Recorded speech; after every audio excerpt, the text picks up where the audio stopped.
All right, so training load. How often do you need to increase the training load? What does that even mean, training load? Well, training load is essentially the sum of your frequency, your volume, and your intensity of training. So whenever you're increasing the load on your system, your body will respond by getting fitter, usually, if you recover well.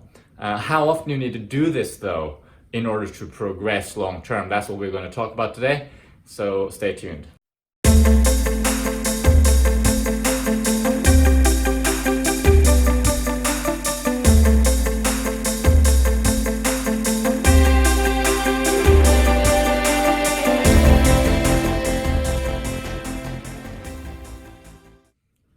Before we get into today's topic, I want to ask you of two favors. The first one is that you click the subscribe button down below and even the bell button right next to it. If you're already subscribed, click the bell button so you get notified whenever I upload a video. The second favor is that you check out my Instagram account. I post stuff on Instagram regularly, and there's a link in the description for that. All right, so training load. How often do you have to increase it? Well, if you're looking for continual progress, not all of us are. Some of us are content with just having a running routine or a fitness routine and just maintaining that same routine year after year, just for health reasons, just being active.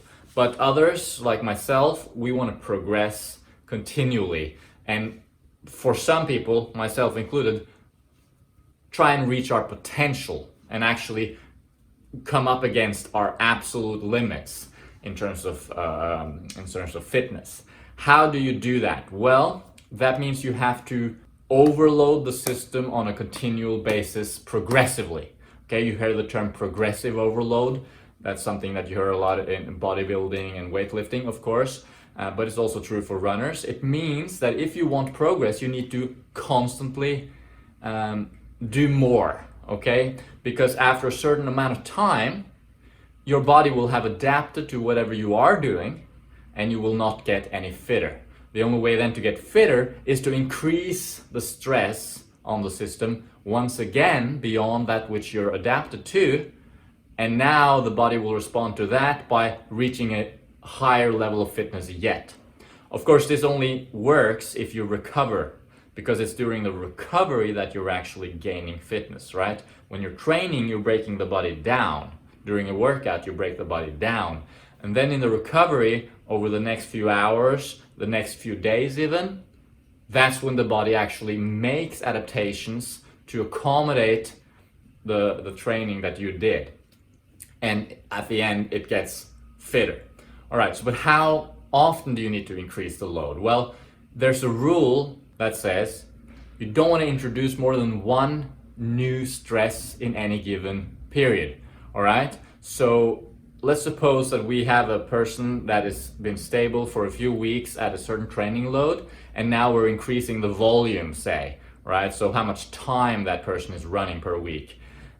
Perhaps we're increasing it by 10, 20%, something like that. Now, if we were to, at the same time as we're increasing the volume, also increase the intensity of the training, meaning how fast they're running, essentially, how hard they're pushing during the sessions, that would be increasing two things at once, and that would typically result in injury or even overtraining if it's sustained for too long. So, the body responds to the stress by getting fitter, but it can only tolerate so much at any given time. So we don't want to overload the system. Long-term training progression is all about gradually chipping away at it and getting fitter and fitter over time in a conservative, controlled manner. And of course, this means that you should probably have a training plan and even a coach. And it so happens, of course, I do make training plans and I am a coach. So I offer online coaching and customized training programs on my website, mgjcoaching.com. There's a link in the description, so if you're interested in a custom training program, if you're interested in consultations or advice or even continual coaching support, do check out that link. It's in the description. All right, so having a training plan is key if you want to have that long-term progression. So let's answer the actual question then. How often should you increase the load? Well, it's difficult to answer, of course, because people are different. People respond differently. People have different starting points. People have different goals. Our bodies are different. Our genetics are different. So, but in general terms, you probably want to look at increasing the load, the total load, every 2 to 4 weeks, depending on how much you increase it each time you increase it. But let's say we have this person that has been training consistently for a while, now wants to increase the load. We increase the volume, like we said, 10 to 20%. Now what? Well, let's say for the first couple of weeks of that new load, we don't want to do anything different. We increased it and now we stay at that level. You never want to increase training load like this, linearly, just constantly up. What we typically do is we increase the load and then we stay at that load for a while, at a plateau, so to speak, allowing the body to adapt in this time. All right, so this time, of which we're going to talk about how long that is, that's the time when the body adapts. So within the first couple of weeks of being at that new level, your body will make most of the adaptations in response to that new training load. Most of the gains are going to happen in those first couple of weeks. But if we continue for another 2 weeks, so a total of 4 weeks, we're still going to be seeing some improvement. Even though most of it happened in the first week, the body still keeps responding. Mitochondrial biogenesis, we get new mitochondria that are the powerhouse of the cell. We get capillaries. And these things take more time than things like enzyme levels and stuff like that, which happens faster. So for the 4 weeks, we'll still be increasing our fitness and getting adaptations happening. And actually, it's probably even for like 6 weeks that we could see gains. So I would say definitely no more often than every 2 weeks should you increase the load. But even if you do every 6 weeks, that's also fine, because it depends on the person and where they are in their career. But especially in the earlier parts of building fitness, you can definitely go for 6 weeks at the exact same training. You don't have to change anything. You just stay there, stay put, follow the program for 6 weeks.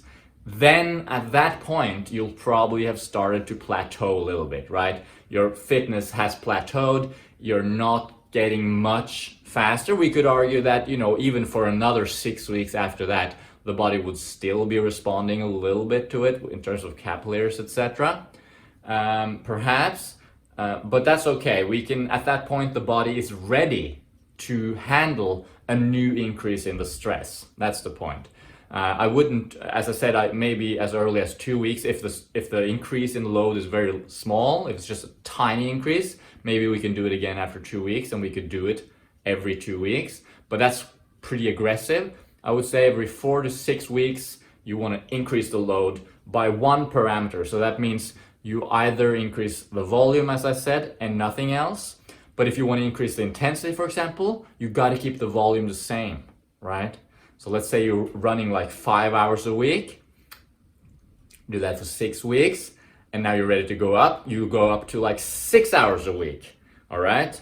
Or 6.5, and then you stay there for 4 to 6 weeks. Now you want to increase the intensity perhaps, and you want to add in some tempo runs, some threshold training. Now the important thing is that when you add in that will increase the training load. So you got to keep the volume the same. You don't want to go from 6 hours to suddenly 7 hours and add in the tempo runs. That would be too much usually. So instead of doing that, you stay at 6 hours a week. After doing 6 weeks at 6 hours a week, you're solid at that level. Now you can add in the tempo runs and do that for another 4 to 6 weeks. You get what I'm saying? So this shows you now how you gotta look at it long term. It's really a long-term game. It's all about continually progressing. And of course, when you have a race, you'll add in specific types of training, specifically geared at getting you fit for that type of race. You'll taper and then you'll recover afterwards. So in a complete year, you only have so many cycles of 4 to 6 weeks that you can actually increase the load, which means that if you're looking at getting up to 100 miles a week, like I am, or even more, and you're looking at, constantly improving, it's really a decade that we're talking about here, at least, right? Like a decade of continually every year increasing the load progressively. And that's usually done in 4 to 6 week chunks at a time. I hope that made sense to you. I'm certified V.O2 coach by Jack Daniels, and I do use his system quite a lot, the V.O2 system.